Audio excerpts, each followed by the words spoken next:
5 things na medyo ayoko dito sa Chevrolet Tracker.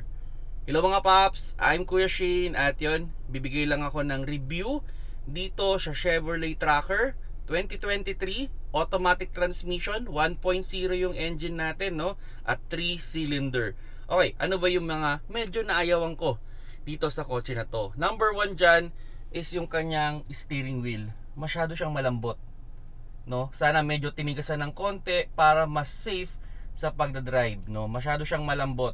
Well, para sa akin yun pero sa iba kasi they preferred na malambot yung steering wheel. Pero mas maganda pa rin na medyo may konting tigas para at least mas control mo yung sasakyan. Number 2 is sobrang daming mga button, sobrang daming mga pinipindot, no?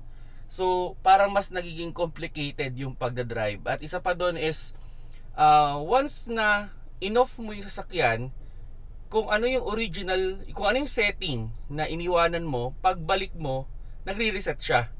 So yun, medyo ano rin yun, kumbaga hindi siya yung parang pag start mo, good to go na. So kailangan mo pang pindutin ulit, iset ulit para pumasok doon sa setting mo. Although may mga ginagawa naman para maayos yun, pero sa ngayon, kung yung stock ang bibili ninyo, yun nga, kailangan mong iset ulit para pumasok doon sa needs mo. And number 3 yung kanyang sunroof. Yung sunroof niya, unfortunately, yung init sa labas, okay? Yung init sa labas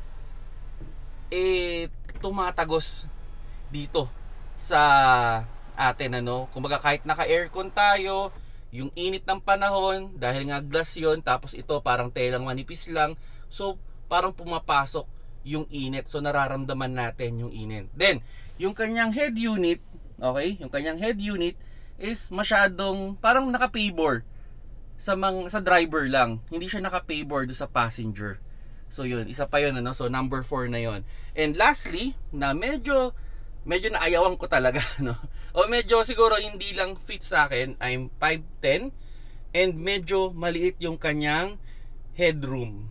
Okay, especially sa second row, maliit yung kanyang headroom.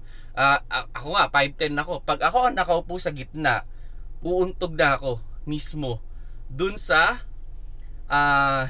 dun sa pinaka ceiling natin. So yun lang naman yung mga medyo naayawan ko dito sa Chevrolet Tracker. Overall, in terms of performance, panalo. Okay? Panalo yung performance niya. Maganda yung kanyang engine, maganda yung acceleration. Pero yun lang yung mga nasabi ko na 5 na medyo ayoko dito sa Chevrolet Tracker. Kung nagustuhan niyo yung video, paki-like na lang mga paps.